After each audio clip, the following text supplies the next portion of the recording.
अस्सलाम वालेकुम। कैसे हैं आप सब लोग? उम्मीद है सब खैरियत से होंगे। मेरे घर में बहुत सारी एक्टिविटी चल रही है और बहुत सारे काम मैंने एक साथ छेड़ दिए हैं। मुझे बहुत दिन से अपने सोफ़े के कवर्स चेंज करवाने थे। मैं जो कलर थे मैं उनसे बोर हो गई थी और बस मेरा दिल था कि मैं अब उनको चेंज करवा दूँ। पहले मेरे सोफ़ों का कलर था ब्राउन सा शेड था और उसके साथ जो पफ़ीज़ थी वो मरून कॉम्बिनेशन की थी। तो मैंने सोचा कि बस अब बहुत टाइम तक मैंने ये कलर कॉम्बिनेशन रखी हुई है, अब कुछ थोड़ा सा ट्रेंडी और थोड़ा सा चेंज कलर जो है वो सोफ़ों पे करवाना चाहिए। तो ये मैंने ऐश वाइट कलर जो है मैंने चूज़ किया और उसके साथ एक और ग्रीन बड़ा प्यारा सा मैंने कलर चूज़ किया पफ़ीज़ के लिए। ये मेरे हस्बैंड खड़े हुए जो कारपेंटर जो हमारा सोफ़े वाला था उसको समझा रहे थे कि तुम्हें क्या करना है, कैसे करना है। बहुत अच्छा बच्चा है, उसने हमारे घर में बहुत सारे काम किए हैं, बहुत सारे घरों में काम किए हैं और बहुत अच्छा काम करता है। तो फिर रुमान को बताया कि क्या करना है, कैसे करना है। पहले भी यही डिज़ाइन था सोफ़ों का और मुझे इतना ही नीट चाहिए था। मैंने कहा मैं किसी कारखाने पे नहीं भेजूँगी, तुम ही इसको जो है दोबारा से रिनोवेट करो।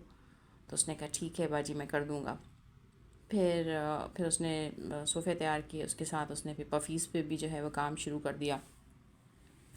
और फिर ये ग्रीन कलर लिया था मैंने इन सोफ़ों के साथ कंट्रास्ट में। बहुत अच्छे बनाए उसने, सोफ़े भी बड़े अच्छे बनाए। और ये पफ़ीज़ कह लें या ऑटोमन कह लें आप, बहुत अच्छे बड़ी फिनिशिंग के साथ जो है उसने सारा काम किया। बहुत टाइम से मुझे ये सारी चीज़ें करवानी थी, मैं चाहती थी मैं ईद से पहले करवा लूँ, मगर उसके पास भी टाइम नहीं था और रमज़ान में भी घर में थोड़ी डिस्टर्बेंस होती।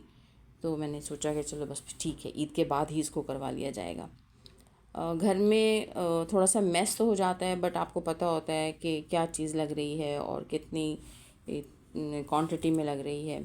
आजकल ये जो है सोफ़ों के साथ इस तरह के पैर बहुत ट्रेंड हैं और इसके साथ इसकी जाली भी है जो वो लगती है फ्रंट पे।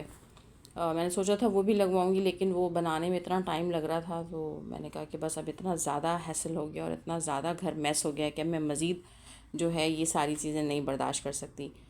तो फिर उसके साथ मैंने कहा कि बस ठीक है, जिस तरह पहले इसके ऊपर बटन्स लगे हुए थे या इनकी जो सोफ़े वाले उनकी ज़बान में उसको नजूम कहते हैं, तो मैंने कहा वही लगा देना। और फिर पफ़ीज़ पे मैंने कहा कि आजकल जिस तरह की गोल्डन पट्टी चल रही है तो वो इस पे लगा देना तुम। तो वो मुझे लगा के दिखा रहा था कि आपको सिंगल लगवानी है डबल। मैंने डबल में तो बिल्कुल मिठाई का डब्बा लग रहा है, तुम इसे सिंगल ही लगा दो। तो उसने सिंगल लगा दिया। और हमारा एक बहुत अच्छा दूसरा कारपेंटर है जिससे मैंने कहा कि तुम इसके जो है पैर फिक्स करना, क्योंकि ये बहुत टेक्निकल थे और ज़ाहिर ये सोफ़ा मैंने दोबारा बनवाया था तो मैंने कहा इसका एंगल ना आउट हो जाए कहीं। तो उसने बड़े तरीके से आके जो है वो इसको सेट किया और इसके सारे जो है पैर वगैरह लगाए। तो ये बनने के बाद बड़ा अच्छा लग रहा था, बहुत फिनिशिंग थी और बहुत अच्छा बना है। मैं मुझे लगा कि काफ़ी लोगों ने मुझसे कहा कि लग नहीं रहा कि घर में बने हैं, और मुझे ख़ुद भी नहीं लग रहा था कि ये रुमान ने ही बनाए हैं। वरना वो बस ऐसे ही काम करता है कि बस सही है, अच्छा तो लग रहा है, सही तो लग रहा है, फिनिशिंग है उसके काम में, बहुत फिनिशिंग है।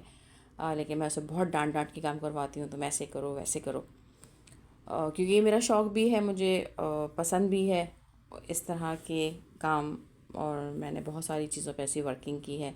इंशाल्लाह फिर कभी किसी वीडियो में इन चीज़ों को शेयर करूँगी आप लोगों के साथ। तो बहरहाल फिर मैंने उसके साथ उसको बताया कहाँ कैसे करो। फिर वो पॉलिश भी लेकर आया ऑटोमैन के पैर पे उसने की, और फिर उसने बहुत अच्छे तरीके से उसको बिल्कुल बहुत नीट एंड क्लीन उसने उसके ऊपर पॉलिश भी की और सोफ़े उसने बड़े अच्छे बनाए।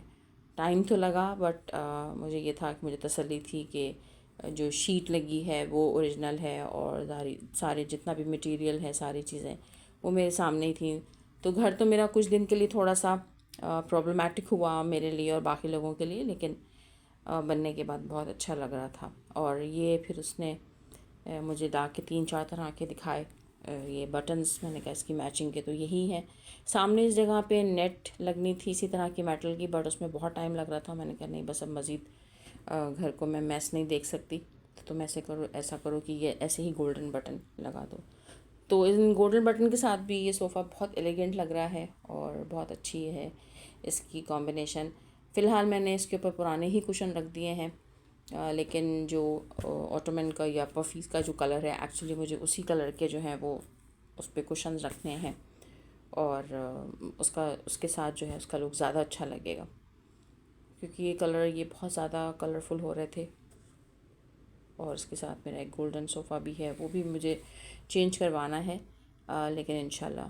फिर हमें टेबल भी लेनी थी, हम टेबल के लिए गए, टेबल हमने देखी, बल्कि हमने टेबल्स देखी, क्योंकि मुझे इस सोफ़े की मैचिंग की टेबल लेनी थी। और फिर 3-4 जगह हमने देखी टेबल्स। ये ऑफ वाइट टेबल मुझे बहुत अच्छी लगी, ये ऑर्डर पे बनवानी है, क्योंकि जगह का एक थोड़ा सा हिसाब है, और उनके पास बड़े साइज़ की थी और मुझे एक टिपिकल साइज़ की चाहिए थी, जो ना ज़्यादा बड़ी हो ना ज़्यादा छोटी हो। ये टेबल भी बहुत अच्छी लग रही थी, इसके साथ इसके साइड टेबल्स भी थे। तो अब इंशाल्लाह हम कुछ टाइम में इसमें फ़ैसला कर लेंगे कि हमें कौन सी टेबल अपने सोफ़ों के साथ रखनी है। लेकिन ऑफ वाइट जो है वैसे तो वो डन है, लेकिन फिर भी मैंने कहा फिर भी ओपिनियन ले लिया जाए। तो ये था आज का व्लॉग, उम्मीद है आप लोगों को पसंद आया होगा।